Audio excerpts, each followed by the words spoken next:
am good, Mr. Amos, a living legend, John Amos. I'm so thrilled to speak to you today. So thank you for taking the time. Thank you for the opportunity, ma'am. I'm most appreciative. Yes. I first want to talk about Coming to America, the long-awaited sequel. It's finally here, March 5th on Amazon Prime. Mr. Amos, what was it like reuniting with Eddie Murphy on this project? It was like going to a high school reunion in a way, because it's been 30 years and I hadn't seen, well, because I've seen Eddie occasionally at different professional functions, but we hadn't worked together since then. And to be back on the set with he and Arsenio and all the rest of them, it literally felt like a high school reunion. But of course, there were some pangs too when you realize that Madge St. Clair and several other prominent actors who were in the original were no longer with us, and it gave it an extra feeling of substance. Thank you. Definitely. You are reprising your famous role as Mr. Mcdowell in the film, a role in which you didn't originally audition for. You didn't have to even audition for this role. How were you asked this time around? How did you find out about the project? Did you receive a phone call? Did your son get a notification? How did you find out about being a part of this role this time? As I recall, my manager, Paulie, called me and told me that it definitely was a go, because for a long time, everybody, well, they wanted the sequel. They were dubious as to when and if it was going to happen. So finally, we got confirmation that it not only was in pre-production stages, but the casting had decided that they would have Mr. Mcdowell back. And I looked forward to it when I got the call that they wanted me to read the script for the sequel. I was gratified, because that's consideration. So evidently I made enough of an impact and enough of a contribution to the original that they had me back, because very often, you know, an actor can create a role, and when it comes time for the sequel, which would pay better or whatever the circumstances might be, that actor is no longer in the mix. So I was fortunate in that respect, because I'd looked forward to working with Eddie again. And in this one, that is Coming to America, we had a scene that the likes of which we had not explored in the first one. And that was a very serious moment between the Prince and my character, Mr. Mcdowell. Mm-hmm. So it speaks volumes as to the relationship between these two characters, and also the depth of Eddie Murphy's acting ability. He has yet to really be tested with the right script. And when it does happen, when he decides to commit to that script, I want to be there to see it. Yes. Oh, you didn't miss a beat either. You held your own, as you did in the original as well. Mr. Amos, why do you think fans will love this second installment, even after all of these years? I think, one, they'll be gratified and they'll be elated to see these characters back on the screen again. There was a worldwide anticipation for the sequel, and I think they'll be gratified to see Eddie in his usual top form. Arsenio's performance will speak for itself, but they've got other luminaries, I mean, making cameo appearances, and Wesley Snipes. I mean, the list is endless. Morgan Freeman, he brings a certain seriousness and a certain weight to whatever it is he does. So the movie's going to supply the family with a couple of hours of excellent entertainment without catering to the lowest values in society's norms for viewing. And I was proud to be part of it. I'm looking forward to the sequel, to seeing it with an audience. That's the ultimate test for my money. Mm-hmm. I once stood in the back of the movie theater and watched a movie that I'd done. I won't bother to name the movie, and it wasn't with any of the actors that I've mentioned so far. But suffice to say, it was a bomb, and I knew it was going to be a bomb. So I didn't make a big deal out of going to any premieres or anything. I just stood in the back of the theater, and halfway through it, I snuck out and went home. But I didn't have to do that with this one. This one, I'd stand up on the corner of Broadway and any other main drag and yell, yeah, coming to America too. It's I know time, that's baby. right. It's time. I know that's right. And I'll be right there with you. Mr. Amos, you played in some famous and some iconic roles. One in particular was that of Kunta Kinte in the Roots miniseries, 37 Primetime Emmy Award nominations in which you were nominated. The series won 9, a Golden Globe, countless other awards. The film is culturally cemented in American history. Roots aired in 1977 on ABC over the course of 8 days, which opened the conversation around race. As we approach the end of Black History Month and race still being at the forefront of the national conversation, have we evolved at all in terms of race in America since the airing of Roots over 44 years ago? We've evolved.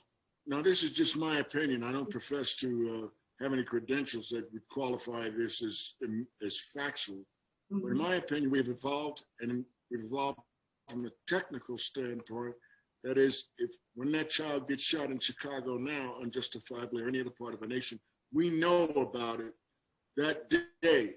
Right. Now, but have we evolved to the point of being able to take legislative action to prevent this from happening again? Have we evolved to the point that we will put those officials and those representatives at the state level, the local level, the police level, and every other level that we must to ensure that my child or your child has a chance to grow up and be a human being as opposed to being looked at as a target practice? And the bottom line is we've gone forward, but we've gone back at the same time. We're back to so many things that I went through as a much younger man coming into the industry, that I see a repetition of the same pattern of behavior and thought process in some of the older politicians and some of the more conservative elements of our society. So, as I said, we go forward and we go backwards at the same time, it seems. Backwards because now we are all aware in 3D every day as to the mistreatment of minorities in our society, Latinos, Native Americans, Blacks, you name it. Everybody's getting a fair representation of what they're going through, I feel. Definitely. We all loved you as patriarch James Evans on Good Time. I mean, you were like my father figure on the show, right? Everybody. I think you represented the Black father for so many of us. Mr. Amos, this was a role in which you were playing the first Black father in a 2-parent household on network television at a time in which representation of that magnitude had not been shown. You carried the weight of that role in representing James Evans and the Evans family. Why was it so important for you to make sure that you showed this family and other Black families in the best light? It was important enough to the point that when the show was being considered for production, that is after a successful pilot, Miss Roll, the late Esther Roll, and I had a pact. We had wasn't on paper, but it was understood. Esther Roll being one of many children in a family that grew up with very meager circumstances in Florida, and myself having had a comparable economic childhood in New Jersey, we came to a meeting of the minds. And where did it happen? My right hand to God, it happened over the fence, she on one side, me at the other, at the unemployment office in Los Angeles, where we had both gone as unemployed actors after the pilot was shot to collect our weekly or bi-weekly, whatever it was, bi-monthly unemployment check. And you have real dialogue with a real person when you're collecting your unemployment at the unemployment office. And we ran into each other and we had a dialogue. And I told her, I said, Esther, with all due respect, was somewhat of a novitiate in terms of television, whereas I had been working in various series and miniseries, etc., for many years prior. And I said, if my memory serves me correctly, and if things go according to the way they're supposed to, they will try to divide us. you as an actress and me as an actor. They'll try and turn us against each other. The business will, it's just the nature of the business, so that they can negotiate with you. I said, I'll be supportive of everything you want me to do. That will be my role. And so we decided that I would take the role of being the aggressor or the complainant and being the recalcitrant. And she would back me up by showing them that she could get me to cool down. That way we would have a union that was predicated on realism. I mean, I knew the game that was going to be run. I'd been in television enough through the years to be able to accurately predict what was more than likely coming our way as the show became more successful. And it was borne out, the validity of what I felt was borne out in me ultimately having to be fired from the show because I felt too much emphasis was being put on a comedic character. That is JJ, no aspersions being cast on Jimmy Walker. He was given the opportunities and took full advantage of what was offered him, but the show was losing direction. I felt we could have done so many more meaningful episodes showing the problems that Black parents were having in the Black community. Right. And we did come through with some memorable, and I'm very proud to say we did shows on seniors being forced to eat pet food, youngsters getting shot by other youngsters because of the proliferation of firearms in the community, the inequities in quality of food being sold in the Black community and in other communities. So we did some meaningful things thanks to Norman Lear's direction. So when he came back and hired me for a second, third, and fourth time on TV pilots, some of them weren't successful, but the most important thing was after all these years on Good Times, to be part of that reunion on TV and to welcome the new talent that was coming along. Tiffany Haddish did a superb job. Viola Davis, I mean, come on, he knocked it out of the park when he got cast and when he wrote it. And I said, I wonder if people really see all the messages that are being delivered in this piece. You know, the fact that, it was just a wonderful reunion. It's everything you could hope for. If I sound like a Norman Lear fan, it's because I am.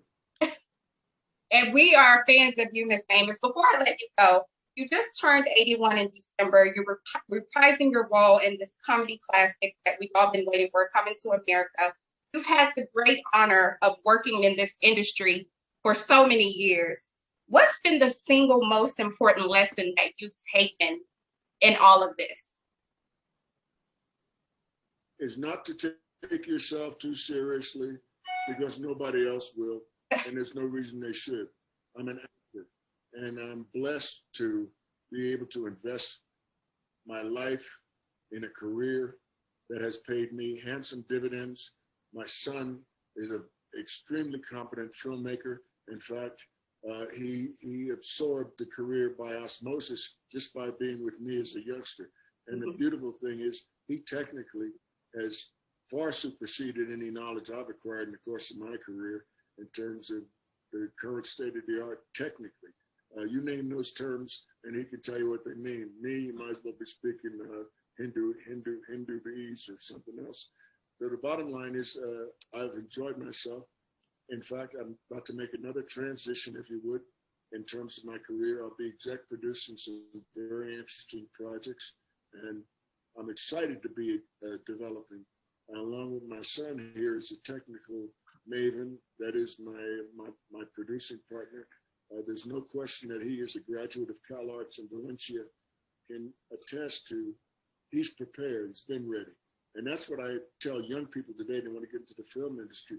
Get your education, find out what filmmaking is about, study those that have been successful, how they did it, and what mistakes not to make. Be prepared. Don't think that it's just about having a fancy car and being seen in the right clubs. You got to get the product out there. Use examples like Spike Lee, who, despite the odds that were against him, overcame those odds and went on to become a successful director that I admire. The Denzels, Washingtons, there's so many others. And we recently lost what I feel was a coming icon in Chadwick Boseman. I mean, I watched another one of his films last night, which I had not seen before, Ma Rainey's Black Bottom, and I just looked at the